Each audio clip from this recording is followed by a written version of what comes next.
प्यारे बच्चों, आप सभी ने पिछली क्लास में पढ़ा कि नाक की क्या क्या कमियां, बुराइयां या अच्छाइयां हैं और नाक पर कौन कौन से आभूषण पहने जाते हैं। और कवि ने नाक की तुलना तोते की चोंच से की है। अभी हम इसके आगे से पढ़ेंगे। यदि नाक ना होती तो खुशबू और बदबू में क्या अंतर रह जाता। आप जानते हैं कि हम जो है सुगंध या दुर्गंध कहाँ से लेते हैं? नाक से लेते हैं। और अगर नाक ही ना होती तो खुशबू में और बदबू में कोई अंतर ही नहीं रह जाता। हम पहचान ही नहीं पाते कि ये सुगंध है या दुर्गंध है। नाक के अभाव में चंदन, कपूर, इत्र, फुलेल आदि सब बेकार हो जाता। नाक नहीं होती तो चंदन, कपूर, ये किसी भी चीज़ की हम कोई भी सुगंध ले ही नहीं पाते और हमें पता ही नहीं चलता कि ये इनकी सुगंध कितनी अच्छी है।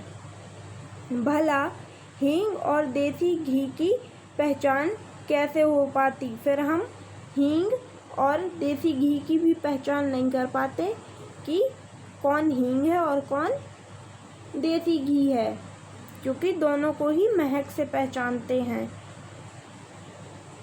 अगर नाक ना होती तो बताइए चश्मा कहाँ ठहरता। अगर नाक ही ना होती तो चश्मा लगाते तो नाक पे ही चश्मा रखा जाता है। आप जानते हो, अगर नाक ही नहीं होती तो चश्मा कहाँ रुकता। नाक के कारण ही सीता का हरण और रावण का मरण हुआ था। आप सभी जानते हैं, नाक के कारण मीन्स इज्जत के कारण सीता का हरण हुआ था। रावण सीता को ले गए थे और सीता को रावण ले गए थे। तो ये बात किसकी इज्जत पे आ गई थी? राम जी की। तो फिर इसके पीछे ही रावण को राम जी ने मारा था। तो नाक के पीछे ही सीता का हरण और रावण का मरण हुआ था। अगर शूर्पणखा की नाक ना कटती तो रामायण की रचना कैसे होती?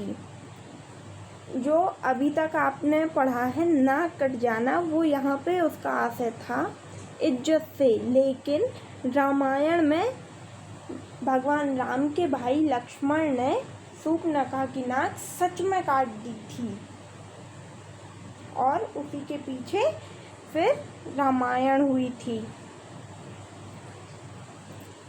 महाभारत का आधार भी तो द्रौपदी की नाक ही थी।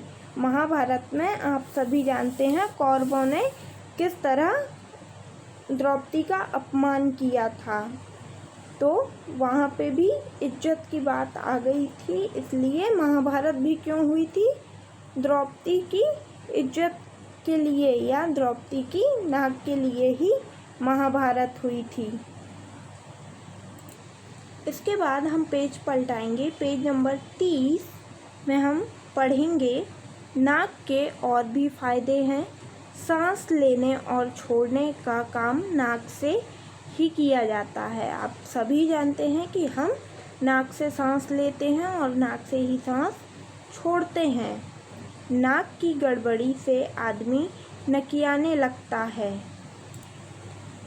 नकियाना मतलब नाक से बोलने लगना। नकियाने का अर्थ होता है कई लोग नाक से, जिनकी नाक से ज़्यादा स्वर निकलने लगते हैं और आवाज़ या बोलने में मिनमिनाहट सी होने लगती है, उसे नकियाना कहते हैं। नाक हीटर का भी काम करती है। हम जब ठंडी वायु अपने अंदर खींचते हैं और फिर जब हम अपनी सांस छोड़ते हैं तो वो सांस कैसी निकलती है? गरम गरम हवा निकलती है। तो इसलिए कहा गया है नाक हीटर का भी काम करती है। बाहर की ठंडी हवा को गरम करके अंदर पहुंचाती है। नाक के बाल छन्ने और झाड़ू का काम करते हैं। जब हम सांस लेते हैं और हमारी सांस के में जो वायु हम लेते हैं अंदर, उसमें जो हल्के धूल कण होते हैं वो नाक के बाल जो क्या होते हैं उसे छान देते हैं और उसे अंदर नहीं जाने देते हैं। इसलिए यहाँ बोला गया है नाक के बाल छन्ने और झाड़ू का भी काम करते हैं। कई लोग अपने बॉस की नाक के बाल बन जाते हैं। अपनी बॉस की नाक का बाल बन जाना मतलब जो लोग बहुत ज़्यादा चापलूसी करके बिल्कुल एकदम खास बन जाते हैं और उनके ही पीछे पीछे लगे रहते हैं, उन्हें नाक के बाल कहा जाता है कि ये तो उसकी नाक का बाल ही बन गया, मतलब उसी से चिपका रहता है, चापलूसी करता है। इस प्रकार नाक की बड़ी महिमा है। तो आपने पढ़ा कि किस प्रकार से हमारे यहाँ नाक को कहाँ से जोड़ा गया है, कितने अर्थ हैं, कितने मुहावरे हैं, नाक क्या क्या करती है, नाक होती है तो क्या होता है, नाक नहीं होती है तो क्या होता है। तो आप सभी को इस पाठ की रीडिंग करनी है और समझना है कि नाक की महिमा क्या है।